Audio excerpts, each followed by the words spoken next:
शरीर से इतना मजबूत रहो कि किसी से भी लड़ने का अगर वक्त आए तो लड़ सको, क्योंकि शरीर कमज़ोर रहेगा तो कोई भी तुम्हें धमका करके चला जाएगा। इसलिए शरीर से मजबूत बनो, बुरी आदतों को छोड़ो, शरीर बनाओ, मजबूत बनो। शरीर स्ट्रांग रहेगा ना भाई, तो कोई अगर तुम्हारी बहन को छेड़ा तो तुम उसको 10 लगा सकते हो, कोई तुम्हारी माँ को कुछ बोला तो उससे लड़ सकते हो, कोई तुम्हारे बीवी बहन या किसी को कुछ बोला तो उससे तुम लड़ सकते हो। शरीर मजबूत रहा तो किसी से भी लड़ने का मौका आया तो तुम लड़ सकते हो। कमज़ोर रहोगे तो कोई भी 4 थप्पड़ मार के चला जाएगा। इसीलिए आर्मी की ट्रेनिंग लो ज़िंदगी में। शरीर मजबूत करने का एक ही तरीका है कि आर्मी जैसा मेहनत करो, इंडियन आर्मी जैसा। इंडियन आर्मी की ट्रेनिंग कर लोगे या मार्शल आर्ट कर लोगे तो कोई तुम्हें हरा नहीं सकता। और दूसरी चीज़, अमीर बनने की कोशिश करो ज़िंदगी में। अगर तुम बड़े से बड़े पद पे चले जाओगे, अच्छा खासा पैसा कमाओगे, तो कोई भी बहन का लौड़ा, कोई भी तुम्हारा मजाक उड़ाने से पहले 10 बार सोचेगा। अगर आज तुम CDS निकाल लिए, इंडियन एयरफोर्स का एग्ज़ाम निकाल लिए, इंडियन नेवी का एग्ज़ाम निकाल लिए, IAS बन गए, IPS बन गए, तो किसी भी बहन के लौड़े में इतनी औकात नहीं होगी कि तुम्हें कुछ कह सके। जहाँ जाओगे वहाँ लोग रिस्पेक्ट करेंगे। अगर तुम्हारे पास पैसा है, बहुत सारा पैसा है, तो जहाँ बैठोगे वहीं लोग इज्जत करना शुरू कर देंगे।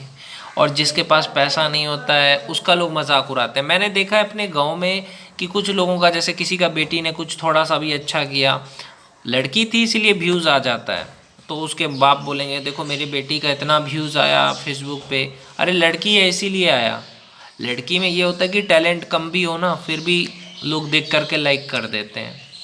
तो इस चीज़ को समझने की कोशिश करो। लोग कहते हैं ना लड़कियां देखो इंडियन आर्मी में है, ये है वो है, तो लड़कियां, हाँ मैं मानता हूँ लड़कियां इंडियन आर्मी में है, पुलिस में है, सब कुछ है, लेकिन वो उतना मेहनत नहीं कर रहे जितना लड़का कर रहा है। मिडिल क्लास लड़के जितना मेहनत कोई भी नहीं कर सकता है। लड़की ट्रक चला रही है, अच्छी बात है, लेकिन लड़का जैसे चला रहा है वैसे चलाए। मैं कहाँ मना कर रहा हूँ कि लड़की नहीं कर सकती, कर सकती है, लेकिन लड़का जितना करे ना, तो कंपैरिजन बायोलॉजिकल करना ही नहीं चाहिए। जो भी लड़की लड़का का कंपैरिजन करते हैं ना, लड़की ये कर रही है, लड़की वो कर रही है, लड़के जितना नहीं कर सकती है, कर सकती है लेकिन उस लेवल पे मेहनत नहीं कर सकती, ये मैं गारंटी के साथ कहता हूँ। लड़की ऑटो चलाएगी, सब कुछ चलाएगी, लेकिन लड़के जितना करे ना, मिडिल क्लास लड़के जितना करे ना, मैं बस यही कहना चाहता हूँ कि कंपैरिजन कहीं नहीं है।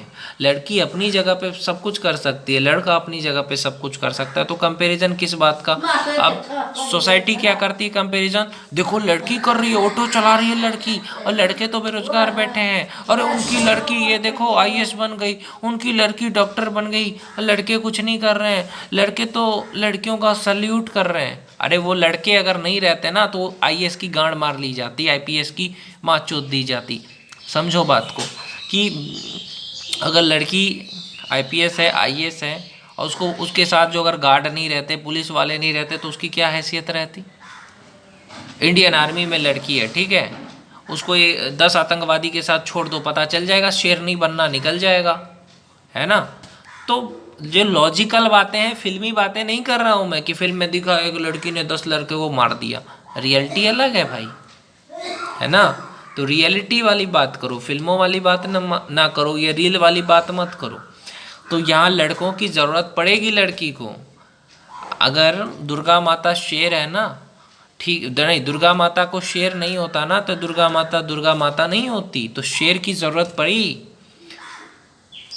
इसीलिए कहते हैं कि मिडिल क्लास लड़कों की ज़रूरत पड़ेगी। कोई भी लड़की कहती है ना मुझे लड़कों की ज़रूरत नहीं पड़ती, तो बाप और भाई की ज़रूरत क्यों है फिर, है ना। बाप और भाई दोनों की ज़रूरत पड़ती है ना, तो वो भी तो लड़के हैं, वो तो हिजड़े नहीं हैं। तो लड़कों का मजाक उड़ाना, लड़कों से कंपैरिजन करने वाले से पूछना चाहता हूँ, लड़कों की भी तुम्हें ज़रूरत पड़ेगी, इसलिए लड़कों की भी इज्जत करो। आजकल किस तरह से लड़कों को मार दिया जाता है, पति को मार दिया जाता है, लेकिन उस पर क्यों नहीं कोई लड़की बोलती है। और लड़की को अगर रोड पे कोई कुछ बोले तो 10 थप्पड़ मार दो, लेकिन लड़का को हत्या हो रहा है कोई कुछ नहीं बोलेगा। जैसे हिंदू मर रहे हैं, कोई नेता कुछ नहीं बोल रहा है। यही चीज़ दोगलापन है हमारे देश में। तो इस चीज़ को समझो मेरे भाई।